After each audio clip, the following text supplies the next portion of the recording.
Well, good evening, everyone, and welcome to this Clark Summit University business webinar on the highly relevant topics of the critical importance of mindfulness for leaders and followers, and AI as an asset in business, healthcare, and education.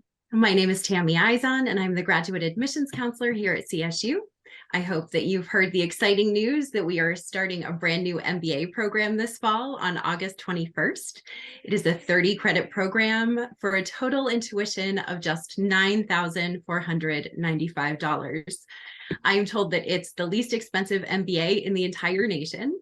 Dr. Ober and his team are committed to keeping costs low for our MBA students, and it may be completed in as few as 10 months. You'll want to reach out for more information.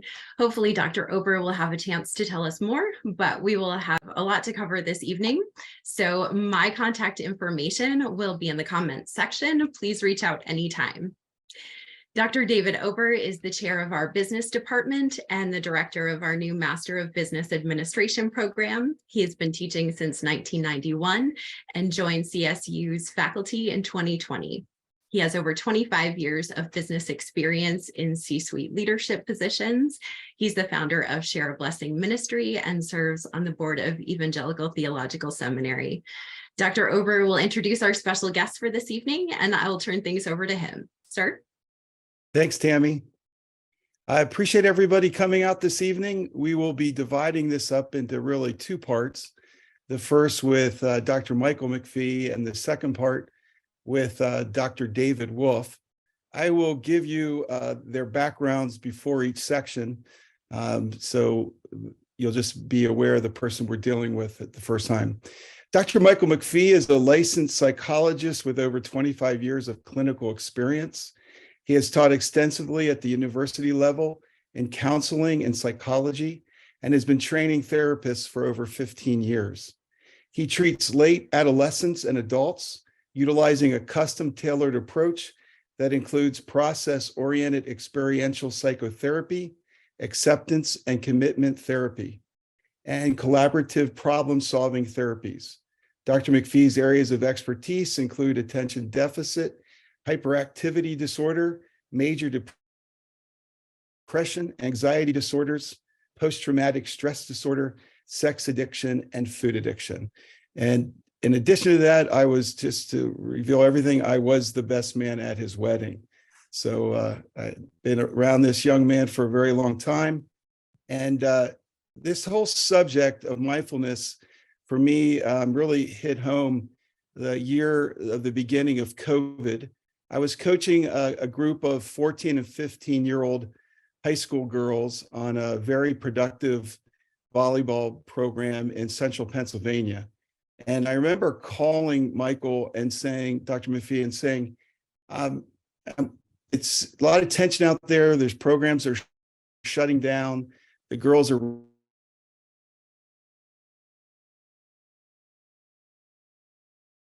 And that's where he brought up this whole idea with me of mindfulness and really addressing some of the anxiety and ways to deal with those that a team, in this case, a volleyball team, but in any case, a work situation where this might become relevant. And so with that, I don't know if you remember that situation, Michael, but I do. Bringing that up with you, and we can start from there. So if you were, I have a frozen screen here. Oh, he's back. I will tell you, just to help everybody, if everybody could just put their systems on mute. For some reason, we're being overwhelmed. So if you could just mute yours, and that would help us. Do you want me to mute mine too? Please not. Well, let me just pick up where I remember that call because I was kind of mindless about it. Because you say, I need some help with some mindfulness, like techniques for these young players. And my mind went kind of blank. I used to coach volleyball as well, but, and then I had to kind of get into clinical mode because that's how my brain works. But, I was thinking mindfulness is so important because it decreases stress. decreases anxiety, which is different than stress, and it actually decreases depression.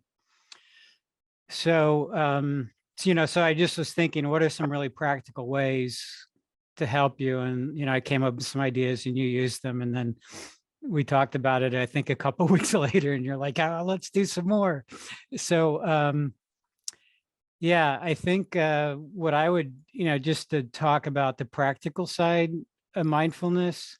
So, and maybe differentiate mindfulness from mindful meditation. So, I've been in the field a long time, and I was kind of negative because I kind of kept thinking this is meditation. And although I was taught to meditate with the use of a quiet time when I was, a new Christian in the 1970s, but I'm like, I don't want to do any kind of like meditation kind of thing. And so realizing that mindfulness in and of itself is really different. So, I thought I'd share just a little bit about that. So really, let me give you the most practical, short definition of mindfulness. It's a behavior of noticing. So if you're going to act, do a behavior, you're going to notice. So if I'm mindful right now, I'm going to notice that you have a blue background. At least it looks blue on my on my computer. And so it's just noticing. It's a verb of noticing. So once you kind of think about that, you start to realize that the science of mindfulness is to do this. Just start to notice. Let your mind be active instead of mindless means the absent of thinking. Like if you're mindless eating, you get caught up in that moment, you're eating some chips or you're just eating something and you're not tasting it. And the next thing you know, you go through a bag of whatever your favorite snack is, and you weren't even aware that you ate. Now that's mindlessness. So, okay, what's mindfulness? What's the opposite of mindlessness? And it's actually just bringing your mind what, my father, grandfather called thoughtfulness. That's one way to think about it. Now, it does have two components to it. Sometimes we could argue that there's three, but here's the idea. You have to stop and be aware, and you have to get into the present moment. So let me go back. If you're going to eat your favorite snack or your favorite food, you would just notice and then employ all your senses. Notice the texture, notice the crunch, notice the taste.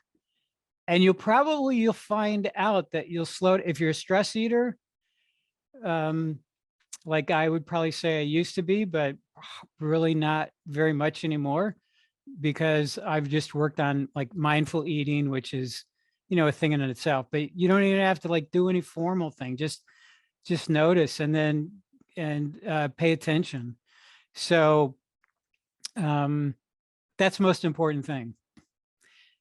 Let me give you a great technique that's my favorite. So this is by and large what I often do with most of my patients. And after I kind of get a handle on, okay, do we need to do something here? And just, I like to give people a basic technique that they could walk out of the office with. And I do this a lot with executives. I work a lot with executives. And, they get caught up in all of these different thoughts, all of this burden of responsibility. And so I just say, and I didn't make this up, this has been around, this particular technique's been around for 20 years or more in the literature. And it's five words. I'm thinking the thought that. 5 words. I'm thinking the thought that. So here's the idea. Let's just say the thought comes to your mind, I'm going to fail. I'm going to fail. I'm going to fail. You start thinking, I'm going to fail at this. I'm not going to be any good. I'm going to fail. So that's a thought. That's just your mind's telling you a story. You're running through that. So you're going to get caught up and buy into that thinking if you're in a mindless state. So let's just be mindful. So let's employ those 5 words. I'm thinking the thought that, and put it in front of it. So now what it looks like is I'm thinking the thought that I'm going to fail. And the way the technique really works is I ask somebody to close their eyes for 10 seconds, which, for the sake of the podcast, we want to. But so the idea is I ask them to really get into that thought, whatever the thought is. They're in a business negotiation, and this is this is one that happens a lot. People say, well, he's so egotistical. He's so egotistical. And then they get so frustrated in the middle of the deal or something. Well, instead of challenging that thought and really working on it, you could also do mindfulness, which is, so let them go into the thought. And I ask them to think it for 10 seconds and be really intense about it and go there until they feel it. And then we stop. And I say, okay, what I need you to do now is for 10 seconds, I just want you to put those 5 words in front of it. I'm thinking the thought that I'm going to fail. I'm thinking the thought that that person's really egotistical and not going to listen to me. You just put those 5 words and you ask somebody what, to compare. What was it like to use those 5 words, add those 5 words in? Because that's verbal mindfulness. Nothing mystical, magical. That's just, that's basic mindfulness. That's always the one I teach first. So I call it verbal mindfulness. And usually people will say something like, yeah, it felt different. I just felt a little farther away. And the goal of mindfulness is not so much to challenge the language. It's just so I don't get caught up in all my thoughts. And so in that case, I just move the thought 3 feet out here. So I'm just thinking the thought that I'm going to fail. And now I have a little bit more energy. I'm not so stressed. I'm not so anxious. I kind of free my mind up. So I think, I'm not sure if I told you that one, but I did do a lot of just the noticing stuff. Notice the volleyball, notice your hands on the volleyball. Do you remember anything else that, I think one of the ones you? where actually a couple parents actually called me afterwards because they said on the ride home from the volleyball practice, they had never had such a solid conversation with their daughter. And that was when we shared with the girls that nearly 90% of the whole human race every day has negative thoughts. Yeah. And that everybody has negative thoughts, but that negative thoughts are not real. And that there's ways to take control of those negative thoughts. And what was amazing to me, my wife was laughing over the years. I was getting, one of the things he said is have the girls put a name to it, name their negative. Oh, right. And put a name to it. And it's amazing when you start putting a name to your negative thoughts. And you also realize that if you look to your left and right, the whole gang and your whole team has had negative thoughts that day. And that negative thoughts are not real, but by naming them, that was one way. I thought the part that the girls started liking the most, I encouraged them to take their negative thoughts, put them to music, and even record a video. And I started receiving videos from my players of them singing out their negative thoughts. And it was amazing how that helped them. Yeah. And then even the team developed their own stress word that if everyone was getting too anxious, anybody in the team could yell out the word banana. And somebody would yell out banana, the entire team would break up laughing, and then we'd go and win some more. So, but that's a whole issue of being aware that negative thoughts aren't real thoughts. And that's a piece of that whole mindfulness. Well, they're just thoughts. Right. Yeah, they're just thoughts. I mean, your brain is designed to think, and, that the negative thoughts aren't bad. They're a tool, but they're a tool that can be misplaced. So you go to the store, and the way your brain works, especially the left frontal cortex, is, do I want to buy this bunch of grapes or that bunch of grapes? Do I want to get this steak or that steak? My wife used to get so stressed out because I would be particular about, well, get this marbling in the steak, or, she's a dietitian. So she's like, I'm trying to get you the best watermelon or the best fruit. And she's like, it's so stressful. Like, yeah, if you have to choose between 3 things, your anxiety goes up. your stress goes up. The more, every time you add in another choice, the anxiety goes up. So, you know, you then start to think about it as, well, it's just a watermelon, or, so you just notice that you're having these thoughts. It's normal. Your mind tells you a story. It's just a story. Sometimes it's a helpful story. Sometimes it's a not helpful story. So really important, really important. So with mindfulness and the opportunities it provides for leaders, I also think this whole thing of what role does that place into the follower to be asking for help, or at least that there would be shared awareness of what they're going through. Sometimes people just don't express their negative thoughts, and therefore they don't get the group support that they need to be successful. You want to comment on that? Well, I would, that's really, it gets complicated because you're talking about power dynamics. But, if you're a follower, the most common emotion that you're going to have in a power dynamic is fear. And how do you handle your fear? And to be effective, you need to face your fear and move into it. So where the mindfulness comes in is it gives you, it increases your flexibility. So admitting, or let's say just accepting and noticing that right now I am feeling fearful. Take a deep breath. So this is where the breathing actually is another one of the really key techniques. So the idea is you take your lungs with you everywhere you go. At least most people do. So when you think about the body mindfulness, it's very simply take a deep breath. And the way this goes is take a deep breath and exhale. Now, the mindfulness comes in with noticing the exhale. Now, when you exhale longer than your inhale and you notice that, first of all, it takes your mind away from the fear, calms your nervous system down, and you're more likely to be able to think through how do I strategize this? How do I approach this? I'll probably give you two examples. One is it simply will make you calmer in the moment, so you can then organize your thoughts and say, hey, I'm really struggling with this issue. I need your help, and then reach out.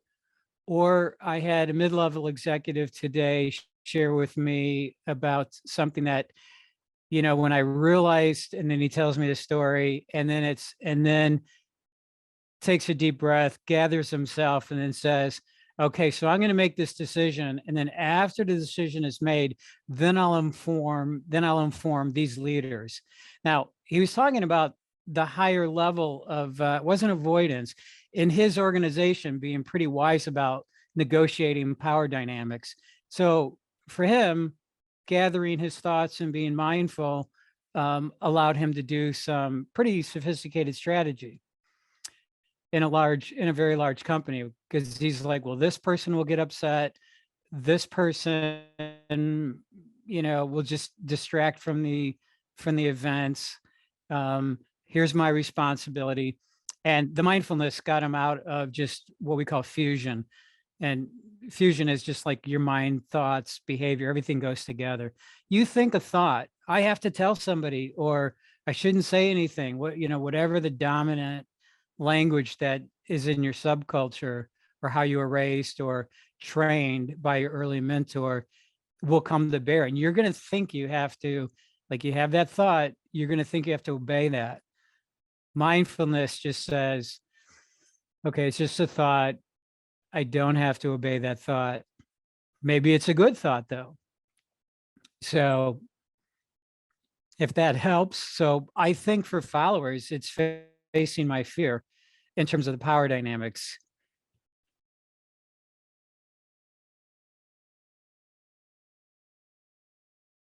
Have you found ways that you can get larger numbers within an organization to participate in thinking through mindfulness? Or does it something that starts at the top and has to spread out from that one individual? Boy, that's actually a really complicated question. I know you guys usually only do one-on-ones, but yeah. Well, here's the thing, take the mystery out of it. And so the one thought I have there, or it's a mindset. It's more of a mindset. Like, why was I negative on it? Because it was attached to these, mysticism and stuff. Most of what you hear is, oh, mindfulness, I got to do mindful meditation. And mindful meditation is really good. And I do it a lot with people and I teach that, but it takes a lot of time. And just to say, you can, so I'll give you more than one answer here, but there's mindfulness, just simply, you can be mindful in conflict. And then mindful meditation is when you're in a state of rest, you go back to your office, gather yourself, and you might do an exercise. Like, just take a series of deep breaths and do a body scan or something. There's tons of meditations that have been published.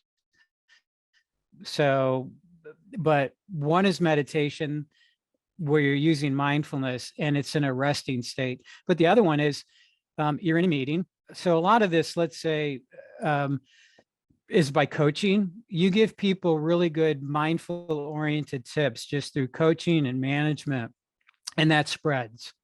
So an example is I'm having a hard time talking with someone else. And so the mindful meditation would be, or the mindfulness technique would be, look them in the eye while I'm talking. So I'm looking them in the eye, but while I'm looking in the eye, I want to put 50% of my attention on my feet.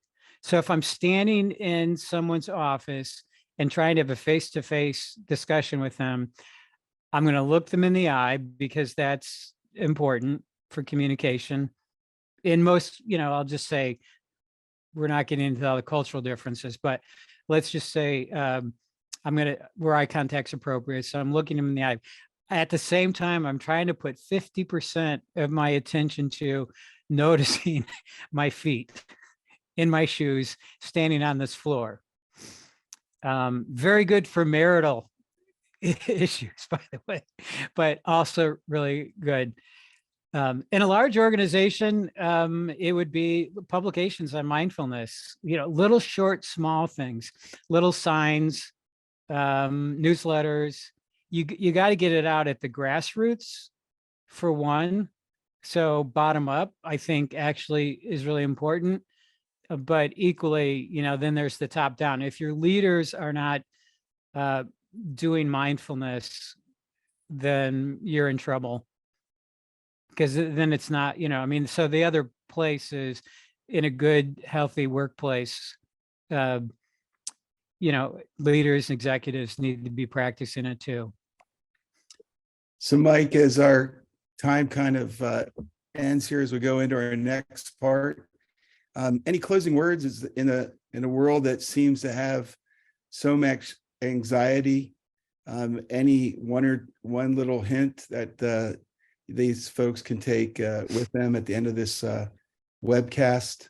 Yeah, I would encouragement is mindfulness decreases anxiety and your stress. So practice it. The more you practice it, the more your brains, there is a brain thing here. There's a lot of studies on it. So the more you get the handle of it, you can go Google mindful action plan. And it actually goes to what we call an acceptance and commitment therapy exercise someone made. I'm not sure who the author was. It's brilliant though, because what it does, I'm just going to read this because I have this up here. Prepare to simply notice the thoughts that arise while moving forward with your valued actions. Let those thoughts go if they are not helpful. Treat distracting thoughts as disconnected from action while choosing to act in a meaningful manner. That's just like a cue in this little worksheet called the Mindful Action Plan. It's just paying attention on purpose. Mindfulness, paying attention on purpose. And, you can just Google that and download that PDF, and they give you permission to carry it with you. So then you're focused on what's most important to you, not getting caught up in your thinking and being more effective, more flexible. That's what I would encourage people to do. Well, thanks, Mike. I appreciate your time. Stay around and you want to comment on our next piece? It's a little bit different than we're dealing with artificial intelligence. We have Dr. David Wolf with us today from down near West Palm in Florida. And we're really happy that he's here with us. Dr. David Wolf is a professor and program coordinator of the undergraduate and graduate healthcare management program in the College of Business at Lynn University down in Boca Raton, Florida. David began his career as an entrepreneur, but started actually in accounting and finance, and is a nationally recognized expert in long-term care operations and quality improvement. David purchased his first nursing home in 1990. He successfully grew his company, and at the same time of the sale in 2000, his organization encompassed a skilled nursing facility, assisted living facility, home health care agency, a nursing staff agency, and outpatient rehabilitation facility serving the Southern New Jersey community. Dr. Wolf conducts currently extensive research in the areas of healthcare quality improvement, specializing in the efficacy and effectiveness of reducing potentially preventable hospital readmissions among older adults at risk of complications during hospitalizations and transitions between care settings.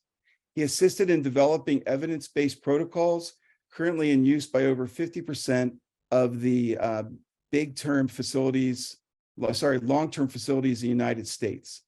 Other research interests include telemedicine, use in long-term care, and the development of patient obesity protocols in nursing homes. Dr. Wolf is also conducting research that examines the development and use of long-term care simulation programs that will be used in industry and academia. Most recently, Dr. Wolf was asked to be part of an Apple Watch research study that will create algorithms to predict patient falls in long-term care. Dr. Wolf recently was appointed as a full colonel by the governor of Kentucky. I love telling people that you're a colonel, David. Governor of Kentucky, for his service as an academic long-term care licensed administrator serving on the governor's long-term care COVID-19 task force. He also serves as the academic board member and a fellow of the American College of Healthcare Administrators. He is a certified nursing home administrator, certified assisted living administrator, and certified administrator of subacute care services. He most recently received 2 additional certifications from the Project Management Institute, and he is licensed to practice in Florida and New Jersey. And as one of my dearest friends in the world, he also has a PhD, and I think he's got like at least 2 master's degrees. No man has more letters behind their name than my dear friend, Dr. David Wolf. David, thank you for joining us here. It's great to have you. I know AI is a conversation every time we're on the phone with each other. We're discussing all the amazing changes that are happening, and kind of share with us right from the beginning how you see the impact of AI in our world. Thanks, David, and thank you for having me. It's a pleasure to be here. I guess the question that I would ask first is, how do you know if Dr. Michael McPhee is real, or if he is an AI avatar that we programmed? How do you know who's speaking to you? Well, in the future, it's going to be very difficult. In the very near future, artificial intelligence is coming at us like a tsunami wave. And we have 2 choices, as I see it. And those 2 choices are to try and fight it or to embrace it and figure out how we can use it to make our lives better. As a healthcare professional, artificial intelligence has taken over our industry, much for the good, but there are also some downsides as well. So from the future standpoint, we are seeing changes every day in the world of artificial intelligence. So let me just take a minute to make sure that we all get on the same page, because artificial intelligence is a very broad term, and people think it means different things. From my perspective, artificial intelligence comes down to really one thing, and that is what we call machine learning algorithms. Now, you're going to hear me use that phrase a couple of times when I talk about AI. And I'm going to talk about AI in two different areas in this very short time. Number one is AI in healthcare and how AI is changing our world in healthcare. And I'm also going to talk about how AI can change the world of students that are looking to graduate from college, come into the world, and be ready for what the world is going to throw at them. Because it's going to be a very different world as we progress over the next few years. So let's start with a definition. What is machine learning algorithms? Machine learning algorithms are computational methods or techniques that allow machines or computers to learn and make predictions or decisions without being explicitly programmed. These algorithms enable machines to analyze and interpret large volumes of data, identify patterns in that data, and extract meaningful insights. Machine learning algorithms can be categorized into different types, but it is at the heart of artificial intelligence that we will find a machine learning algorithm within any program. So to get us all on that same page, we're looking at machine learning algorithms. And then the question is, well, what the heck are they and what do they do? And how is this actually affecting our world? Well, let's talk a little bit about the world of healthcare. So number one, the first thing we're seeing with artificial intelligence is enhanced diagnostics and decision-making. AI can analyze vast amounts of data, patient data, including things like your entire medical record, any lab results from labs that were ordered by your doctor, any image scans that you might have, MRIs, X-rays, etc. It can also look at your genetic information, and it can take all of that and learn from it and then give advice to your provider, your healthcare provider, about your treatment plan or your plan of care. It's going to change medicine forever for all of us. Now, I think the heart of this change is going to happen here in the United States, but we are seeing globally where other countries are embracing AI even more than we are. And the latest thing to come out of AI just the other day is, for those of you that have experimented with it, there's a company called OpenAI, which makes the program called ChatGPT. And that's what most people have heard of. And you can get on to chatgpt.com and you can open a free account. There's no charge.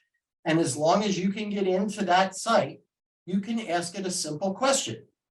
And the difference between what AI can do and what Google used to do is that when you would Google a subject, Google would give you 1 million different websites to look at, or documents, or videos, or whatever else they thought was appropriate that's out there on the internet, and it throws it all to you on your screen. And you'll always notice it says, you're seeing 27 of 4 billion results, and you can just page after page after page see the results. With artificial intelligence, you don't need it to go through the internet and give you all the different websites that are available. With artificial intelligence, it will give you the answer to the question you seek. Now that sounds relatively simple, and it is. But what artificial intelligence can do now that it couldn't do before is take vast volumes of data and interpret it. That's something that was never available before. We could get vast amounts of data, but it always relied on humans to take that data and interpret it and then take action based on that data. Now we're getting more assistance from the machines to say, instead of you interpreting that data, we're going to interpret it for you. You can look at our interpretation and then determine if that's what you want to use for whatever your application is. For example, you decide that you don't feel well and you really don't feel like getting in the car and driving over to the doctor's office. So you decide to use telemedicine. And you use a company, there are organizations out there that long before AI came along, like Teladoc, and you're basically looking at a computer screen like we are right now. The doctor looks at you, you're looking at the doctor, and the doctor says, "What's up? What's the problem?" And you say, "Oh, I've got a cough, I have a fever of 101, I got the chills, aches, a little vomiting, I'm not sure what's going on, I really don't feel good." Well, in the old days, you would have to go to the doctor in order for that doctor to bill the insurance company to get paid to see you. He or she would have to physically lay hands on you and examine you. Those days are long gone. Now with telemedicine and with artificial intelligence, that doctor can get all the data on you that they need by talking to you and accessing your records and letting the machine learning algorithm create a treatment plan. And that treatment plan will be based on your personal history. So the doctor will have access to all your medical records, all the operations you've had in your lifetime, anything that any type of comorbidity or disease state, a chronic disease, liver disease, hypertension, diabetes, anything that is chronic will be put into the machine learning algorithm. And it will learn from that algorithm, it'll learn from the data, and it will issue a plan of care. Now it's up to the physician to say, okay, this plan of care makes sense. This is what we're going to do. These new algorithms are going to save physicians an enormous amount of time. Right now, there's a quote that I read today. Physicians spend 44% of their day dealing with medical records, electronic medical records online, because there are very strict requirements that they have to sign off on patient records. They can only do certain things. Nurses obviously can only do certain things. A physician must oversee the patient and the chart. Well, with machine learning, it's going to make life a lot easier. From a business perspective, we're going to see incredible improved efficiency and workload. AI technologies can automate routine and time-consuming tasks, enabling healthcare providers to focus on more complex and critical responsibilities. It will streamline workflows by prioritizing and triaging patient cases, helping emergency departments figure out which patient they should be taking first. I'm sure you all remember from the days during COVID, if you needed to go to an emergency room, which I did at one point, I was having some kind of stomach pain, I didn't know what was going on, and I decided to go to the emergency room to get checked out because I couldn't get a hold of my doctor. I waited 9 hours in the emergency room just to be seen because of COVID. That's what AI will help do in terms of streamlining processes and workflow. The day will come, and I'm not trying to scare anybody, but the day will come when we will all have access to a chip like that's in your credit card, except that chip will be implanted in your hand, right below your skin. And that chip is going to contain your entire medical history.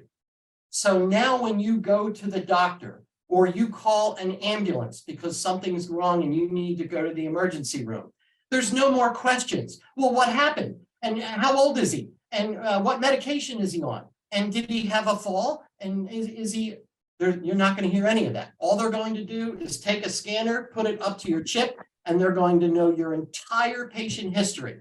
And that will automatically, via Bluetooth, transmit to the hospital. So the emergency room doctor waiting for you to arrive in the ambulance will know everything about you before you ever even get through the front door. That's where AI is taking us in the future. David, great points. As you know, my daughter is a doctor, She works in intensive care down in San Antonio, at the largest hospital in San Antonio.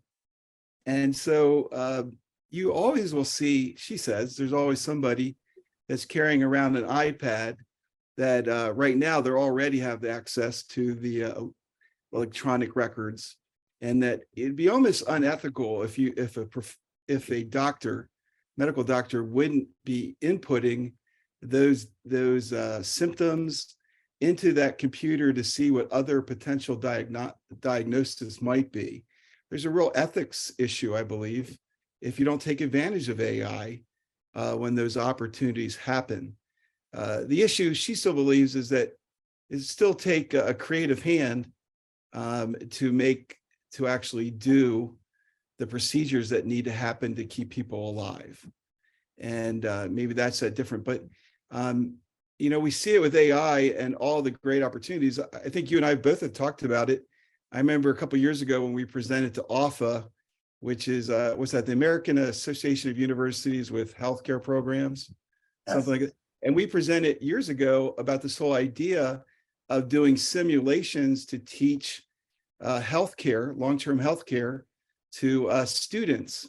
And since then, I know in medicine they have this thing called a Friday night at Cook County ER, where it's simulations where the medical students are practicing how to do triage. And boy, even in the classes I teach at CSU, we use a simulation just for entrepreneurs, as if they're into starting new businesses into a local town, so that they can have opportunities to fail and to adjust to those failure opportunities. Where do you see AI coming on some things like that with the simulations? I'm in the middle of it right now, and I'm very excited. I'm personally embracing AI, and I think it is a phenomenal tool, and that's what it is, a tool. I remember, unfortunately, I'm old enough to remember when the first Texas Instrument calculator came out. And I remember on the news, the ABC News, about school districts speaking about not allowing calculators in the classroom. The students have to be able to do the math themselves. And now today, everybody has a calculator inside one of these, and they all carry it around. So it's a matter of where do we see, how are we going to embrace this technology and use it in the future? For me, in education, I'm eliminating all my tests and quizzes in my university program, undergraduate, and we are just using simulation and scenarios. And I pilot tested this last year with a single student where they had to do what we call these scenarios. And they get online and they see what they think are live actors sitting at a conference table across from them. And it says, "Hi, we understand you're here to help us with our problem that we had. You may or may not have heard one of our patients accidentally had the wrong leg amputated, and we're trying to figure out how liable we are for this problem. So we need you to help us establish the claim as to our liability as a hospital versus the liability of the physician versus the liability of the nurse or anybody else. So we need you to help us with this. But don't worry, we've got some people lined up that we know you're going to want to talk to. We're going to let you talk to the chief medical officer. We're going to let you talk to the chief nursing officer. We're going to let you talk to some of the nurses that were in the OR that day that kept saying to the doctor, are you sure that's the right leg? Are you absolutely sure? And the doctor said, I'm the doctor. I know what I'm doing. Leave me alone. And they go through these scenarios, and there are 6 scenes in each scenario. At the end of the scenario, they have to answer a 10-question quiz, and they have to write a recommendation. So what we do is we tie the simulation learning to the theory that the students are learning in class. So if we're talking about a negligence claim in healthcare, there has to be 4 elements to a negligence claim: duty, breach, causation, and damages. And I want my students to understand those 4 elements. So this whole case is about them understanding, was there a duty? Yes, there was by the hospital. Was there a breach of that duty? Absolutely. They breached the duty because they took the wrong leg. What were the damages? The damages are this person doesn't have a leg. Maybe they work in some industry where they need to be on their feet all the time. So there might be liability there. And then the student has to write a full recommendation to the CEO of the hospital. Here's what I recommend based on this particular case. And that is one case that we're using right now. Where we are taking this in the future is I'm working with a publisher that publishes mostly healthcare textbooks that I use. The next level is to introduce AI into those scenes. And when I say introduce AI, what I mean is instead of now just the AI character saying, "Hi, welcome, we understand you're here to help us," and it looks a little bit robotic because we can't interact. But now there's going to be interaction. So now they're going to say, "Who would you like to talk to first?" And they'll get a list and they click. Well, now the artificial intelligence uses an algorithm to say, if they want to talk to the chief surgeon first, here's the way this is going to go. But if they want to talk to the nurse first, this is the way it's going to go, which is very different. And they may end up with different conclusions. And that's the whole point of using artificial intelligence, is to force the student to synthesize and think critically about the situation. The days of asking vocabulary questions and asking spelling and formulas in Excel, remembering how to do present value, future, those days are gone because AI can do all that for us. The issue now, and what I teach my students is, the reason you're in college is not to learn theory. You can look that up anywhere. I can look up what is transformational leadership, and AI will give me a book on transformational leadership. What good is that? I need to learn from it. So how do I learn from what is transformational leadership? Simple. Put me inside a scenario where I have to use different forms of leadership with different employees. And that's how we're now using it in our HR class. We're also using it in our healthcare finance class, helping the students to understand Medicare and Medicaid reimbursement. So AI is going to be a part of every one of my healthcare classes, probably starting this fall, because that's what I'm working on this summer, is incorporating the AI into these simulations. AI is going to have just an amazing impact of making simulations that we've been using even more integrated, more involved for the students. I mean, in real reality, AI is just a mirror of what's been way ahead of us in the classroom for years, and that's all the gaming technology. It's AI overlaid on top of a gaming framework, which really is probably the one thing my students do more of anything, is game. And have that being interactive. Let them pick out what their outfit, if that's what's going to get them to learn different leadership theories, business concepts, is let them pick out however they want to look like when they're in the middle of that simulation. But I do see it as I saw it already on the whole entrepreneurship simulation, how it just changed students when they realized, when they were evaluated at the end of the simulation, and they had the opportunity to go back and redo it and redo it and redoing it. AI allows the professor in the classroom to provide situations that it can be repetitive, and they can learn, and they can make a mistake that doesn't cost, up where I live here in Penn State, it doesn't cost the Penn State Hospital a couple $1 million because we made a mistake or a lawsuit, but it gives you, the student, the opportunity to fail and learn from that failure. You might say that goes back into the whole mindfulness discussion, the opportunity to realize that we need to allow students the opportunities to fail, to give them the opportunities to learn, to move forward, which is really exciting, I think. The part I like the most about AI, as it starts moving, it's becoming more verbal. It's kind of scary when you see that there's individuals that will rent themselves out for 5-10 minutes, and we'll have a conversation with you. If you need to have a conversation with an AI person or an individual, it'd be interesting when we finally start calling AI people. But there will be interaction. And as you said, we won't know if until later if Dr. McPhee is truly Dr. McPhee or a floating head in the midst of a black background. But so all those things to consider. The part for me on AI is, which is we have to be positives, is let students realize that AI isn't a shortcut. Some people are going to look at it as, oh, this is a quick way for me to bypass and I can do better on my history exam by just inputting all the answers into AI and I'll get the perfect answer. Students are responsible for their own ability to learn. There's nothing sadder for me than a student that limps their way through college just to get through.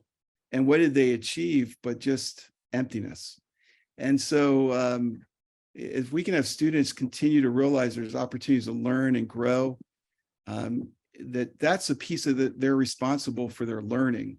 I know in more and more of my classes early on, we used to do this early in the graduate program, but I'm putting it back into like sophomore and junior level courses, is having students write their own philosophy of learning. Where is their responsibility in that whole aspect of learning? It's easy to become reliant. It's easy to become reliant on years. It was, I used to be frustrated back in 1986 when I had classmates had the first Apple computers, Mac computers. I was so jealous because I still had to take notes on these little note cards. And I am actually I look at students today, the ability they have just of what they already have available to them to gain greater learning and greater knowledge. But at the very end of it, it's that integration of all of it together that's the critical piece to make the decision of what a student wants to be at the end of their life. Are they going to take personal responsibility for the decisions they make? Or will they always be looking for the quicker way? Now, one great thing is that I see all the way across AI, and I'll even, Michael, if you want to comment on this one, it's the issue. The one thing AI doesn't have on the human mind is this great thing that us who are images of the great creator is creativity. And I say that to my students all the time, like, there's a lot of people afraid of AI. I think I'm excited in the creativity of students and of humans that'll always keep us separate from AI. Any thoughts on that, David or Michael?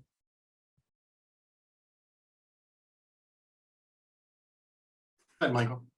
Yeah, yeah, creativity. I'm not an expert in the creativity literature. That one's hard, but yeah, I mean, the human element is just really important. Remember, this is all research based on human, human knowledge and our endeavors before this.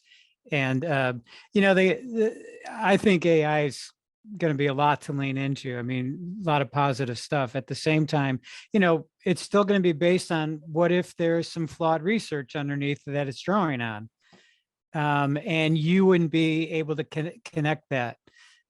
Maybe the classic thing is you go to the doctor, you go to the AI doctor and they're not seeing you physically. When I do diagnosis, even as a psychologist, I'm watching a patient walk in and I'm noticing their gait because I've been trained in all this other neurological kind of stuff. When I am doing telehealth, which is at least 50% of what I do now, I lose all that data. So, it's a wonderful tool where a lot of stuff can happen, but it's really going to be interesting just to watch this develop. And I think more of what I'm just impressed with is the rate of acceleration, kind of like the velocity of what's coming at us. So we need to be adaptive and flexible. I look forward to the things that we'll be talking about in future webcasts. And again, Dr. Wolf, thank you so much for joining us this evening. And Dr. Michael McPhee, two of my dearest and best friends in the whole world. I don't think there's anything I wouldn't do for either one of these men. Great guys. But thank you, Clark Summit, for allowing this event to happen. Clark Summit's business department has come a long way in the last couple years. Maybe you don't know this, but this last year, our investment management team actually finished in the final four in the entire nation, Division I, II, and III. We beat every single Ivy League school. The only teams that beat us were USC, University of Colorado, and University of North Carolina. We beat every Ivy League school, every school, Christian school, small school, big school, and that was CSU students. And we're really excited with the MBA program this year. We'll have a team of graduate students competing against other MBA programs across the country and the world. Our entrepreneurship program has recently been ranked in the top 17 in the Middle Atlantic states out of about 500 universities. And nationwide, I think we're in the top 90. I think it's like 85th or 87th. But again, programs just continue to develop and we're competing well. We're doing a mighty fine job at the same time helping students as they integrate their faith with their learning to how to be solid followers of God in this whole process as they learn about what it means to be an effective and impactful business person.